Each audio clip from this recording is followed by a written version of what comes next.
Ito ang nakakagulat, viral at pinag-uusapan ngayon sa mundo ng social media, ang tila lalong paglala ng korupsyon sa ating bansa. Kaya naman maging ang mga militar ay dismayado na at handa ng mag-aklas laban sa manibangag na administrasyon. Gaano kaya ito katotoo? Ating alamin, lalo ngang lumalakas ang panawagan ng taong bayan at ni dating Pangulong Duterte sa mga kasundaluhan upang magsagawa na ng pag-aklas laban sa mapang-abuso ng Administrasyong Marcos. Ito ngay matapos na ibunyag ni Congressman Isidro Ungab at ni dating Pangulong Duterte ang di umano'y invalid na 2025 budget matapos nga itong makitaan ng mga blankong items ng kanilang suriin ang BICAM Conference Committee Report kung saan pwede nga silang maglagay ng kahit gaanong kalaking halaga na gusto nilang nakawin o ibulsa. Kaya naman hindi na nga masikmura pa ng maraming Pilipino ang pambababoy na ito ng Marcos administration at ng Kongreso na pinangungunahan ng House Speaker na si Martin Romualdez na siyang numero 1 umanong buwaya sa ating gobyerno. Ayon kay dating Pangulong Duterte ay dapat lamang na kumilos na ang taong bayan lalo na ang mga kasundaluhan upang wakasan na ang paghari-harian ng mga ito sa Pilipinas. At dahil nga sa naturang pangyayari ay tila umani nga ito ng samut-saring reaksyon mula sa mga netizen. Ayon nga sa kanila, tama na, sobra na, palitan na ang abusadong magpinsang ito. BBM at Tamba, your time is up. Militar must take action now before it's too late. Kawawa ang mga tao, lalong-lalo na ang mga mahihirap. Grabe naman po yung mga ginagawa nyo. Harap-harapan na po nyong binabastos, binababoy at ginagago ang mga mamamayang Pilipino. May mga konsensya po ba kayo? Nakakatulog pa ba kayo ng mahimbing sa gabi? At narito, panuorin pa natin ang buong video. Tingnan po natin itong mabuti dahil ito ay seryosong bagay. Ito ay kung bagate sinasabi natin, lahat naman ng mga politiko nagnakaw eh. 'Di ba? May paniwala tayo sa Pilipinas. Kahit naman sa ibang bansa nagnanakaw sila eh. O ang pinagkaiba lang sa Pilipinas wapang, sa ibang bansa pag nagnakaw may nagagawa. At kung magnakaw kaunti lang. Pero pare-parehas din 'yan. So sanay tayo, yan ang kasabihan ng mga Pilipino na talaga namang nagnanakaw ang mga politiko. Yan, di umano. Pero ito ngayon, kaiba 'to. Talagang bultuhan. Pakyaw ang nakaw. Blanco. Ha? Blanco po yung pinasang budget. Maraming blanco-blanco doon. So kung makakalusot yun, palulusutin nila. Nang sa ganun, habang dumadami, habang lumalakad dyan, pwede silang mag-insert na mag-insert.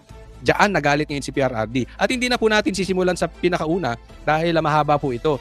Tingnan na lang po natin yung mga importante yung sinabi ni PRRD. Batas na lalo na money appropriations must appear the true and correct value kung anong gusto mong what would be the application for the money for, public money. Pagka ganon, there's something terribly wrong. And as a matter of fact, I would say, kung may mga blanco yan lumusot, that is not a valid legislation. Yun. Ang ginamit na word po ni PRRD is terribly wrong. Meron pong terribly wrong na nangyari dyan. At kung may mga blanco dyan, that is not valid. Ibig sabihin, yung pinasa ng grupo o dyan sa BICAM, neto sila, Tamba, alam naman natin, galing yan sa Congress, invalid po yan. Yan po, kaya lang, atong nakakasakit ng sama ng loob dyan.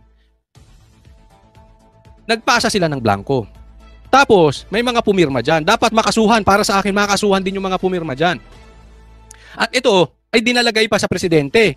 At ito ay inaral din. Sabi, binusisi ito. Hindi nga agad pinirmahan. And yet, pinirmahan din ng presidente. Anong klase ba naman? Hindi ko maintindihan kung kayo ba talaga ay pirma ng pirma? Kung sino mang kongresista ang pumirma dyan, ng mga blanco yan, o ang presidente, pero ito ay talagang may pagkakamali. Sinasadya, pinapalusot, o nagkataon lang nagkamali. Kailangan mayroong kasuhan dito. Kasi po, ang issue dito ay hindi lang libo. Millions, billions of pesos ang mawawala sa atin. Napakalaki po nito. Kung nasa batas na yan, lumabas na yan ng blanco-blanco, either it could be filled up before or after sa Congress, pagka ganun, what must be submitted is the true and correct figure coming out. Yun ang masakit doon. Ha? blanco, pwedeng lagyan niya, sabi niya, pwedeng yan i-fill up before and after. So habang tumatakbo tayo, fill upan nila ng fill upan yan. Delikado yun. Una pa lang dapat specified na. Di ba? As prepared by the budget submitted to Congress for appropriation. Pagkaputol-putol yan o may kulang, that is not a valid budget for implementation as law. It's not only inaccurate, but I think the budget is in totality invalid. Hindi na pwede mag-blanco-blanco dyan sa pera ng tao. Ano ka man? It's... Alam mo ngayon lang nangyari yan? Nagpapasa ng budget, blanco-blanco? Hindi pwede. Grabe talaga ang nangyayari sa bansang Pilipinas ngayon. Ginagawa ba yan sa ibang bansa? Sa buong mundo? O tayo lang? At ngayon lang nangyari sa Pilipinas? People's money, maglagay ka ng mga mga provisions, but without the true and correct items or money that would be appropriated by Congress, by the people owning the money. So everything must be explained, clear, patent, without doubt, na itong pera na ito, para ito sa ganito. Itong para na ito, para sa eskwelahan, ito para sa agriculture. Specific, ika nga. Hindi generic. Hindi yung parang pangako ni BBM nung kampanya. Ano ba pangako ni BBM nung kampanya? Pagkakaisa. Unity. Ganyan, sanay sila ng ganyan. O ito para sa eskwelahan, ito para sa para... Hindi pwede blanco. Para naman yung pangako ni Marcos yan na pagkakaisa na pwede yung dugtungan sa dulo kung anong ibig sabihin ng blanco. But you do not leave any item there vacant. Itong pera na ito blanco to be filled up later on. That is not allowed by law. And that budget is already, I would like to remind Congress, mali ho yan. It's invalid. Please correct it. Or recall the budget and demand an explanation kung bakit dumating sa inyo yan na ganun kablangko. Yun. At pinirmahan. Diba? Mag-explain kayo. Mamaya, magagalit na naman kayo kay VP Sara, papatawag nyo na naman sa hearing ni hindi nyo ine-explain. Explain nyo yan. Bakit umabot sa ganyan? Nagkapirmahan pa. Nagsangayon kayo dyan, pumasa yan sa budget ninyo. Diba? Meron talagang nilulusot dito. Sinusubukan nilang palusutin. Ito, naaalala ko to. Nung huli naming nakausap, unang-una pala naming na-meet, o pangalawang beses namin na-meet si PRRD. Nagka-meeting po kami dyan sa Hayat. At ang pinag-usapan namin, itong lintik na PI na ito, sinusubukan din nilang palusutin. Ito style nila eh. Kung lulusot. Pag hindi ka nag-ingay, lusot yung PI. Naalala nyo yung PI na yan, yung People's Initiative, nagpapapirma sila at gustong palitan ng batas? Nilulusot yan sa Congress. Galit na galit si PRRD, wag ninyong pakialaman ng konstitusyon. Kaya nga isinigaw natin yan. Galit ang Duterte dyan. Lalong-lalo na si PRRD. Gawin nyo na lahat.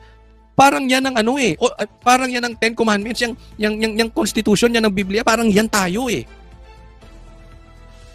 Huwag nyo pakialaman yan. Minamadali, nagpapapirma, di ba? Same thing dito. Sa budget na to, kung lulusot, palulusutin nila. Buti na lang, nag-iingay ito, sila PRRD, at kung sino-sino pa, sila Atty. Vic, di ba? Paano kung hindi? Isipin natin. Paano kung walang Duterte? Dilusot na ito. Buti na lang, mayroong mga katulad ni PRRD, nila Atty. Vic, at saka yung, nakalimutan ko yung pangalan, na nagsasalita at may tapang. Paano kung wala? Yan po ang pinapanalangin ng mga buhayang magdanakaw. Kaya galit na galit sila sa Duterte, hindi na nakalusot. Ang daming nagagalit na adik. Hindi na nakalusot ang aming negosyong droga. Ang daming nagagalit na mga NPA, mga komunista. Hindi sila makalusot-lusot. Dito sa mga hindi talaga kalulusot yung katarantaduhan nyo kay PRRD. Bira, oh. Papalitan ng konstitusyon, di na naman sila nakalusot. We are not, para ka binigyan ka ng blanco check dyan, o sige, bahala na kung anong ilagay ninyo. In the same manner, yung mga blanco-blanco... Binigyan ka ng cheque, ito, gawin mo yung tulay sa Leyte. Ang lakas makagago no? Makagago talaga. Dyan, whoever or whoever corresponds to that particular item is free to just fill up the amount. That is not by all commandments of the law. That cannot be valid, invalid, unenforceable. And kung na-implement na, it must be corrected and the money returned if already spent or corrected. And kung sino Babantayan po natin. Bantayan po natin. Kailangan talaga nila i-correct yan. At pag hindi nila kinorek yan, PRRD, ako, nangangako, mag-iingay ako na mag-iingay at na mag-iingay until i-correct nila yan. Sasamahan ka namin PRRD. Doon sa mga sasama kay PRRD, nangangakong mag-iingay at mag-iingay until i-correct nila yung illegal na bagay na yan. Ha? Ilagay nyo po sa comment section, sasamahan ka namin PRRD, mag-iingay kami until i-correct nila yung pagkakamali sa budget na yan. ano yan, they have to give us the explanation. Otherwise, sabihin ko sa Hindi mag-i-explain yan. Sorry PRRD, ako sa tingin ko lang, hindi mag-i-explain yan. Alam mo gagawin yan? Gagawa ng ibang issue para mapagtakpan ito. Itong kabulastugan nila. Or papatawag si BP Sara, or ikaw, or kung sino mang Duterte, or kung sino mang dikit sa Duterte sa hearing. Or gagawa ng issue ang mga Duterte. Hindi sila sasagot ng diretso. Ililigaw nila ang sitwasyon. Kaya be very careful. Okay? Sa mga kababayan natin na nagbabantay dito sa gobyerno. Huwag tayong papaano-ano sa mga balitang artista, balitang pelikula, balitang... Walang masama. Makisawsaw kayo sa balitang pelikula, balitang sports. Sige, okay lang yun. Pero huwag kayong... yan ang gagawin nila. Ililigaw nila to. Huwag niyong kakalimutan yung totoong issue na ito. mga Pilipino, huwag na kayong magbayad ng buwis ninyo. Oh, Ganun lang naman, pinagsasayan ito. hindi ako nagsabi niya na si PRRD. Kayo mga Pilipino, huwag na kayong magbayad ng buwis ninyo. Hindi ako nagsabi. Inulit ko lang. Narinig niyo naman kay PRRD. Kumang na to, puro check na blanco, then they try to pass it as a law, and they are free to choose now the amount which they want to place. Hindi natin alam kung ano ang reserva nila, kung anong gusto na ilagay, sobra doon sa pera natin. It could be that the money is in the hands of the government now, or future appropriations, or reserva ba ito? Parating pa lang, o reserba, o hawak na nila. Malay natin, uutang sa ibang bansa na naman, di ba? Kailan lang, umutang ng pagkalaki-laki. Uutang. Lalagay sa bulsa ng mga magnanakaw na politiko. Tayo mga Pilipino ang magbabayad sa utang na yan. Sakit, no? If it is does not clear anything, then that is invalid and not correct. Thank you, sir. I'd like to get also your thoughts on this this particular matter. Now the former president has said that this is outright invalid and unenforceable. So, what do you think on that? I fully agree with the President. Nagsalita na si Pangulong Duterte na illegal yung 2025 budget. At tama yung sinabi ni Congressman Sid na ito ay napirmahan originally December 11 and the President was supposed to sign it December 20. Pero natulak ito ng December 30 at sinasabi nga nila na pag-aaralan daw dahil sinasabi ng Malacanang na ang Administrasyong Marcos ay been very prudent. Prudent o prunes? Attorney Vic. Pero Attorney Vic, ito, nasa listahan ko to. Suportahan po natin to. Ha? Maraming salamat at binubulgar mo ito, Attorney Vic. Oh, thank you. Boto nyo, Senador, kailangan natin to. But anyway, prudent pinag-aralan nila, hindi, dapat pipirmahan na ng December 11 or 12? O tapos naging 20 ata, tapos, ibig sabihin, ginawa ng Presidente dapat, ano nangyari? In programming and budgeting. But with this revelation now of Congressman Sid na pumirma ang Bicameral Conference Committee ng blankong final committee report, ito yung magpapasinungaling doon sa sinasabi na nagsagawa ng isang complete staff work at nagsagawa ng due diligence ang tanggapan ng Pangulo. Ang i-challenge ko lang siguro... Baka naman, kasi sinasabi ni Attorney Vic dito, pinag-aralan ng staff ng Pangulo, ang Office of the President. Imposibleng na-miss nila yun Attorney Vic. Imposibleng na-miss nila. Baka naman, nagbulag-bulagan na lang. Hindi ko alam, ha? But one thing for sure, nakalusot Pinirmahan Kung ano man ang dahilan, hindi natin alam. Baka naman kasi sabihin ng mga miyembro ng BICAM committee, yung blankong yan, meron kaming agreement dyan na i-fill upan na lang ng kanilang technical working Illegal group yun? of secretariat. Pwede po ba yun? Hindi yan pwede because and I think it's the Hindi, ibig sabihin, pipirmahan na lang in the future. Pipil upan na lang. Pipirmahan lang nila. Tapos, hindi pwede. Good question, Attorney Vic. At least, napapaliwanag, no? Kasi alam ni Attorney Vic yung sagot dyan. Gusto lang mapaliwanag ng maayos. Lalo na itong mga eksperto sa itong mga congressman. Eksperto yan sa budget, eh. in the BICAM report also that they made an omnibus motion to allow the technical staff to make correction in cases of typographical, grammatical, or nasa omnibus motion. Ayun, pirmado. Elizalde ko. Aroy. Printing errors. So they are allowed to make necessary adjustments. So those are material and substantial. Ayan, yan ang issue ngayon. Baka typo error, mali ang grammar. Alam mo na, ilulusutan, nagkamali lang. Di ba? Sasagutin ni PRRD yan mamaya. Items, yung blank items, may figures na malalaki, hindi pwede yun. That can never be classified as typographical or grammatical. Kasi kung may mga mali, pwede naman daw nilang i-correct eh. Di ba? Kung may mali sa typo, di ba? Pero hindi nila ginawa. Or printing Pero itong blanco, hindi raw po pwede yun. Maliwanag po yun. error. Alam mo, yung nakikinig, baka hindi nyo alam yan, yung typographical, grammar or anything, Typo, grammar, ng pagkakamali. it has nothing to do with what the intent of the law or Congress wants. No, you put anything there that is not the reflection of what Congress has passed or what is really the correct amount doon sa mga budget, i-jumble-jumble ninyo, that is falsification of law. Perjury yan or whatever, perjury, forgery. Falsification, forgery. Ano pa? Forgery. Madaling salita, kriminal. May makakasuhan dapat dyan. May makukulong dapat dyan. And it can only amount to one thing. Alam mo ano? Ano? Criminal action. Yun, yung sinasabi sa hula. You can all go to jail for that.